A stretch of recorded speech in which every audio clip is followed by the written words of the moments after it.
احتمالاً برای شما هم پیش اومده که بازار رو در تلاش برای شکست از یک محدوده ببینید اما بارها و بارها به نقطه اول برمیگرده. در این ویدیو یه ابزار قدرتمند رو معرفی و بررسی میکنیم که بهتون کمک میکنه این نقاط حساس رو شناسایی کنید و از فرصت‌هایی که دیگران از دست میدن بتونید کسب سود داشته باشین. با بنده همراه باشین تا به طور کامل با جزئیات این ابزار قدرتمند آشنا بشیم. سلام، من علیرضا هستم و به گلدن تریدینگ سیستم خیلی خوش اومدین. اندیکاتوری که در تصویر مشاهده میکنید یه ابزار کاربردی در تحلیل تکنیکال هست که به معامله‌گران کمک میکنه تا شکست‌های قیمتی رو در حرکات نوسانی بازار شناسایی و تحلیل کنند. این اندیکاتور به خصوص برای معامله‌گرانی که از استراتژی‌های اسکالپینگ استفاده میکنن بسیار مناسب هست و با شناسایی الگوهای فالس بریکوت یا همون شکست‌های ناموفق این امکان رو فراهم میکنه که تصمیمات معاملاتی بهتری بتونید اتخاذ کنید. عملکرد اندیکاتور بدین صورت هست که یه سوینگ های و سوینگ لو معتبر رو شناسایی میکنه و اونو در یک محدوده رنگی هایلایت میکنه که بهش سوینگ زون گفته میشه. در ادامه بر اثر فشار خرید و فروش این محدوده های نوسانی شکسته میشن ولی خیلی سریع مجدد قیمت به درون این محدوده برمیگرده. نقاط شماره 1 که اندیکاتور علامت گذاری کرده محلی هست که قیمت برای بار اول یه تلاشی رو برای شکست محدوده نوسانی انجام میده ولی خیلی سریع قیمت به محدوده مربوطه برمیگرده.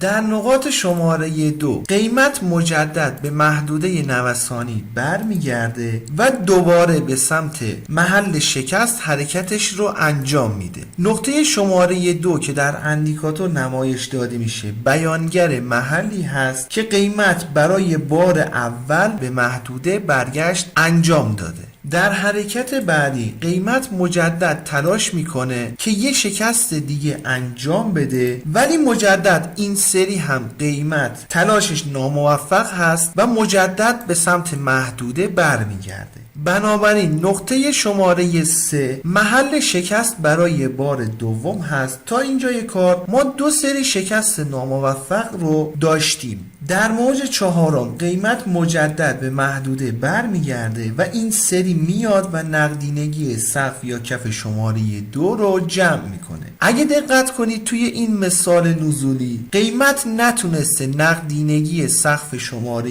2 رو جمع کنه ولی اندیکاتور به هر حال کارش رو انجام داده. این قابلیت دوستان قابل تنظیم هست که در ادامه ویدیو زمانی که خواستیم به تنظیمات اندیکاتور بپردازیم شرح داده خواهد شد. بنابراین در حرکت چهارم قیمت به درون محدوده برمیگرده و یه نقدینگی رو جمع آوری میکنه. این جمع آوری نقدینگی میتونه مثل این مثال با یه حرکت اصلاحی انجام بشه یا اینکه مثل این مثال سعودی میتونه با زده شدن یه دره یا قله قیمتی انجام بشه. در ادامه کار مجدد قیمت یه نوسان کوتاه رو به سمت محل شکست انجام میده و در نهایت در نقطه شماره 5 میاد و تشکیل یک سقف یا کف دوقلو رو میده. باز برای تشخیص این سقف‌ها و کف‌های دوقلو یه سری پارامترهایی رو داریم که میشه حساسیتش رو کم یا زیاد کرد و مجدد در ادامه ویدیو بهشون میپردازیم. بنابراین در نقطه شماره 5 قیمت میاد و تشکیل یک سقف یا کف دوقلو رو میده. تمامی این پروسه رو اندیکاتور زیر نظر میگیره و زمانی که سقف یا کف دوقلو تشکیل بشه میاد و این پروسه رو براتون ترسیم میکنه. دوستان قبل از اینکه این پروسه تکمیل بشه هیچ ناحیه یا عملکردی رو اندیکاتور براتون نمایش نمیده. زمانی که سقف یا کف دوقلو تشکیل بشه اندیکاتور نواحی رو شناسایی و کارش تموم میشه. حالا پس از تشکیل سقف یا کف دوقلو بهتره که یک کندل صبر کنیم که تاییدیه رو دریافت کنیم و در نهایت بعدش میتونیم وارد ترید بشیم. استاپ رو دوستان میتونید بالای این سقف یا کف دوقلو قرار بدین. اگه شخص پر ریسکی هستین میتونید استاپ رو روی سوینگ های یا سوینگ لو ها هم قرار بدین. استاپ یه چیز شخصی هست، ولی برای تارگت موردی که طراح اندیکاتور پیشنهاد داده دره یا قله شماره 3 هست. دو تا نکته داریم. اول اینکه توی این مثال ها بخوایم دره یا قله شماره 3 رو به عنوان تارگت بیایم و در نظر بگیریم، خب خیلی نزدیک هست. دوستان این مثال ها رو برای اینکه بتونیم هم مثال صعودی هم مثال نزولی رو در یک قاب داشته باشیم آماده کردم. مثال های خیلی بهتر و با پتانسیل بالاتر رو هم داریم. تست کنید متوجه خواهید شد. نکته دوم، به هر حال باید ریسک به ریواردتون یه عدد منطقی باشه. اگر دیدین با استاپ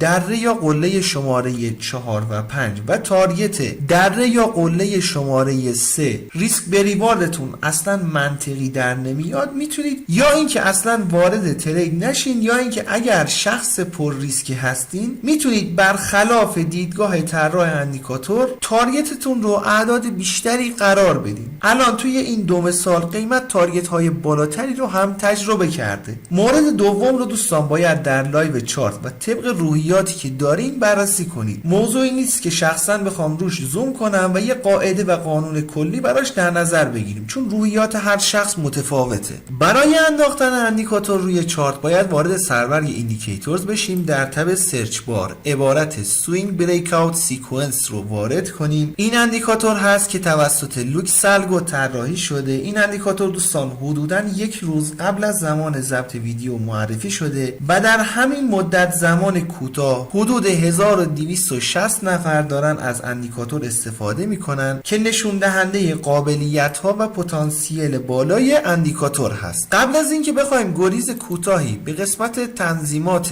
اندیکاتور داشته باشیم، میخوام ازتون درخواست کنم که اگر فکر میکنید اندیکاتور یا ویدیو مناسب هست لطفاً ویدیو رو لایک کنید. اگر هم تا الان کانال خودتون کانال گلدن تریدینگ سیستم رو سابسکرایب نکردین لطفاً سابسکرایب کنید و علامت زنگوله رو هم بزنید تا به محض انتشار ویدیوی جدید بهتون اطلاع داده بشه. بسیار خوب، گزینه سوینگ لنگت تعداد کندل هایی که برای تاییدیه دره یا قله های مربوط به سوینگ ها نیاز هست رو تعیین میکنید. عدد بالاتر باعث میشه که نوسانات بزرگتر رو زیر نظر داشته باشه و عدد کوچکتر نوسانات ریز بازار رو هم در نظر میگیره. گزینه اینترنال لنگت تعداد کندل هایی که برای تایید یه دره یا قله مربوط به سوینگ های داخلی یا همون امواج داخلی نیاز هست رو تعیین میکنید. گزینه بعدی دوستان همون موردی هست که خدمتتون توضیح دادم در رابطه با اینکه قیمت در موج شماره 4 میاد و نقدینگی رو جمع میکنه. اگه تیک این گزینه فعال باشه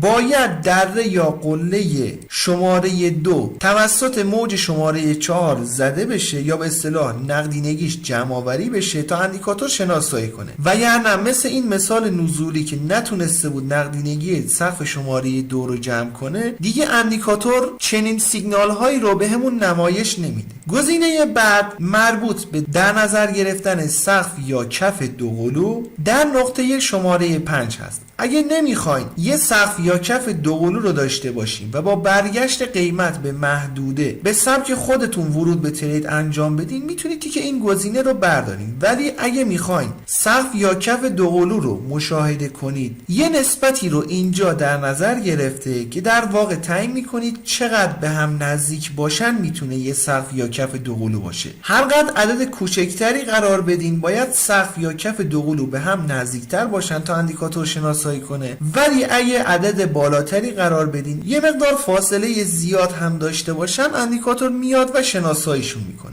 گزینه شو سیکونس پت میاد و این امواج داخلی رو که داشتیم رو با یه خط به همدیگه متصل میکنه تا متوجه بشین مسیر حرکت قیمت به چه شکلی بوده. گزینه شو باکس هم محدوده سوینگ زون رو تعیین میکنید که بهتون نمایش بده یا نه. در نهایت هم گزینه‌ای که جامون گزینه شو لاینز هست که برای نمایش یا عدم نمایش این خطوط افقی هست. انشالله که براتون مفید باشه. رو قله میبینمت دوست من.